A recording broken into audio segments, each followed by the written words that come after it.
Assalamualaikum warahmatullahi wabarakatuh. Waalaikumsalam warahmatullahi wabarakatuh. Bismillahirrahmanirrahim. Alhamdulillahirabbil alamin wassalatu wassalamu ala asyrofil mursalin sayyidina wa maulana Muhammadin wa ala alihi wa sahbihi ajma'in. Amma ba'd. Ibu-ibu, bapak-bapak dan saudara sekalian, mari kita mulai kajian kita dengan berdoa bersama-sama. Bismillahirrahmanirrahim. Asyhadu an la ilaha illallah wa asyhadu anna Muhammadar Rasulullah. Raditu billahi rabban wa bil islami dinan wa bi Muhammadin nabiyyan wa rasulah. Rabbi zidni ilman nafi'a warzuqni fahman wa hukma wa alhiqni bis salihin. Amin.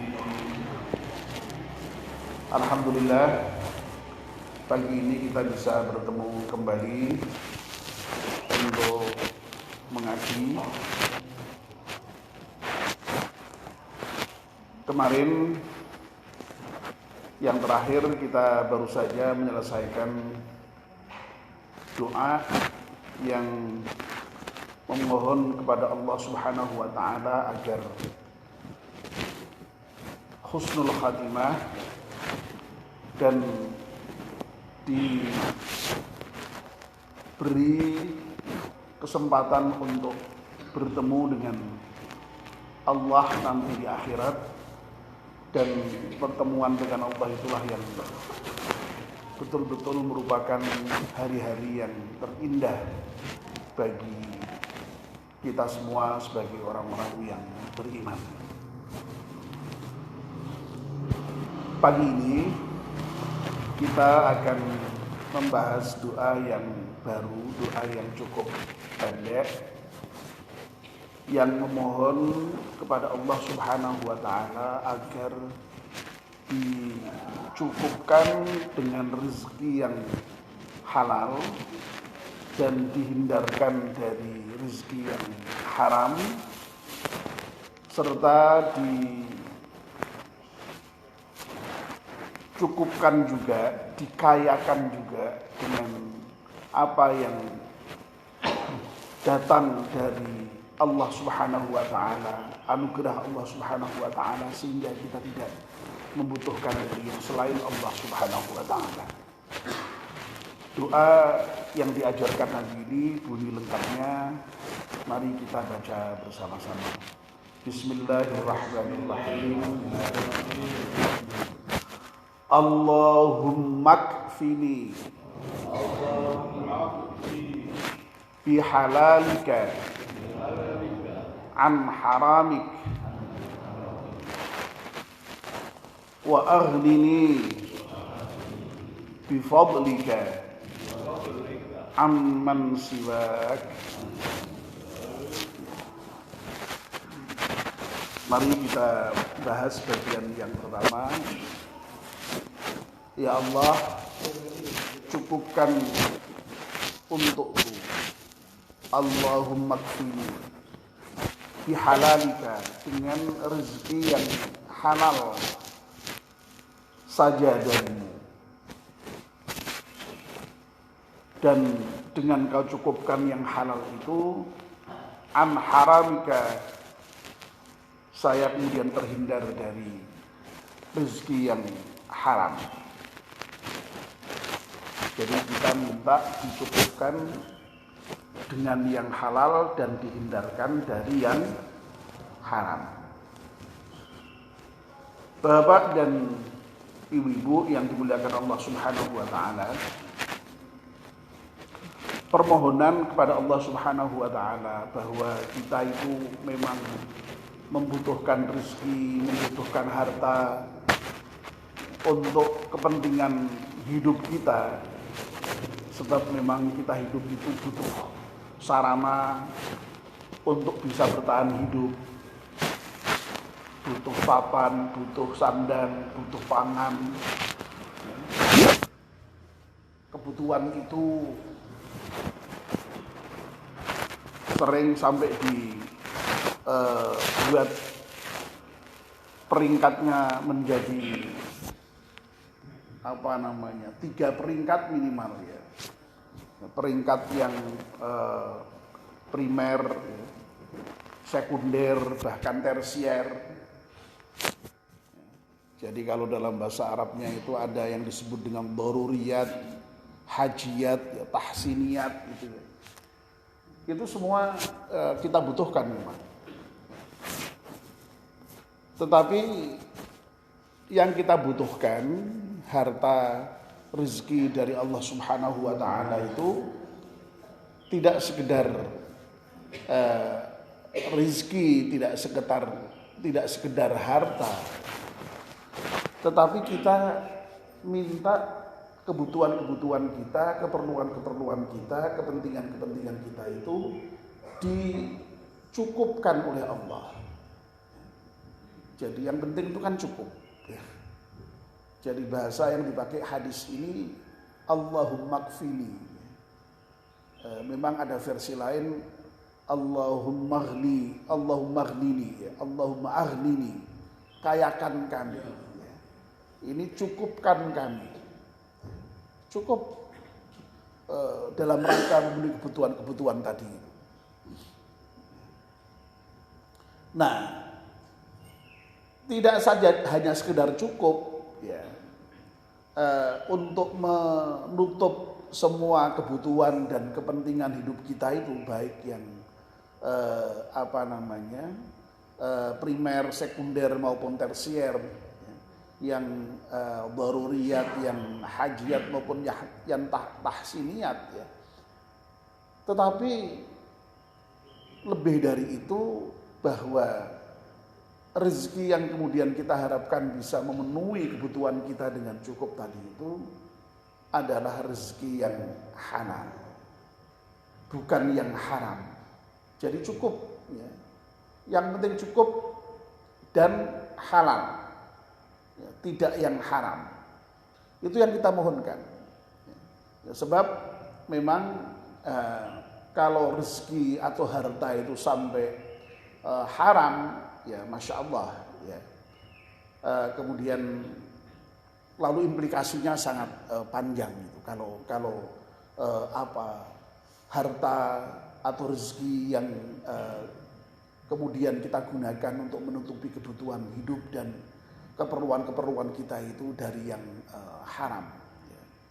Panjang ceritanya, ya mungkin nanti bisa suatu ketika dibahas tersendiri itu bahayanya mengkonsumsi hal-hal yang haram gitu. Jadi yang kita harapkan yang halal, yang halal. Nah, Bapak dan Ibu yang dimuliakan Allah Subhanahu wa taala, nah repotnya ya, sekarang ini masya Allah ya, orang mencari rezeki, mencari harta dalam rangka memenuhi kebutuhan hidupnya itu betapa sulitnya begitu ya.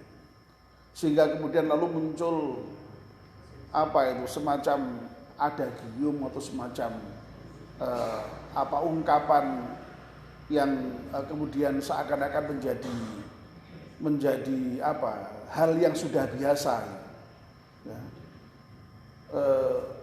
Boro-boro mencari yang halal gitu ya. Boro-boro mencari yang halal. Wong sekarang ini mencari yang haram aja sulit gitu. Nah ini kan jadi bahaya sekali kalau begitu. Ya. Jadi boro-boro kok mencari yang halal, yang haram aja sulit. Gitu. Nah tentu saja ini tidak boleh terjadi di dalam pandangan hidup kita sebagai seorang muslim. Ya. Jadi sulitnya kayak apa, repotnya kayak apa, ya, yang kita cari dan yang kita harapkan adalah yang halal itu. Ya. Dengan yang halal itulah maka kemudian hidup kita menjadi berkah. Ya. Kalau haram ya keberkahan tidak ada di situ. Tidak ada di situ. Bahkan tidak hanya tidak berkah, tetapi bisa jadi kemudian menjadi malapetaka, ya, baik itu malapetaka di dunia maupun lebih-lebih nanti di akhirat kelak. Nah, oleh karena itu makanya kemudian ya kita berusaha sedapat mungkin untuk bisa menempuh jalur yang halal itu. Ya bahwa memang lalu kemudian bisa jadi dalam sepenggal hidup kita itu lalu kemudian suatu ketika ada bersinggungan atau mungkin kecipratan. Ya. Nah disitulah pentingnya konsep zakat itu. Ya. Jadi zakat itu di antara fungsinya itu adalah juga membersihkan jiwa kita dari kikir maupun harta kita dari yang haram itu. Tetapi ingat ya, itu hanya yang sifatnya tidak sengaja. Jadi kalau bahasa Jawanya itu apa ya istilahnya? Katutan berarti. Katutan ini kan jadi katutan nih ora sengaja. Tur nek sijine katutan nih ora akeh. Ya. Wong katutan kok sampai misalnya sak miliar nih ora katutan jenenge nek kuwi ya. Ya mungkin nggak sengaja gitu kecipratan atau katutan. Nah, itu insya Allah bisa dihilangkan dengan zakat. Tetapi kalau jelas-jelas memang sengaja untuk menempuh jalur yang haram ya tidak ada jalan lain kecuali untuk bertaubat kepada Allah Subhanahu wa taala. Ya, jadi sekali lagi yang kita mohonkan kepada Allah Subhanahu wa taala itu kecukupan. Ya. Allahumma kfini bihalalik. Ya Allah cukupkanlah untukku ini semua kebutuhanku, ya, kebutuhan apa saja bihalalik dengan yang halal darimu. Sehingga dengan demikian aman siwak an haramik ya maksud saya kami bisa terhindar dari hal-hal yang haram. Nah lagi-lagi saya selalu mengatakan ya doa ini selalu dalam konteks harus kita tempatkan sebagai tidak berdiri sendiri, tetapi ini merupakan bagian dari juga upaya kita ya, dengan berdoa seperti itu, lalu itu kemudian mengarahkan kita untuk senantiasa ketika berekonomi bersentuhan dengan harta rezeki itu selalu berada di jalur yang halal. Nah yang halal itu insya Allah meskipun sedikit cukup berkah. Nah kalau yang banyak ya, meskipun banyak kalau haram itu menjadi tidak berkah, bahkan nanti bisa menjadi malapetaka. Ya. Nah syukur kalau bisa ya banyak halal dan barokah. Ya. Makanya seringkali doa minta rezeki ini dalam versi yang lain ya Allahumma inna nas'aluka rizqan halalan thayyiban katsiran mubarakah. Wah itu selengkap neh nak kuwi ya.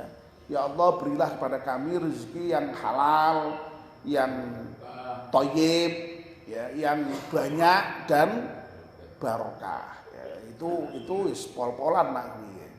Tapi setidak-tidaknya ya minimal itu kita dicukupkan oleh Allah Subhanahu wa taala. Ya.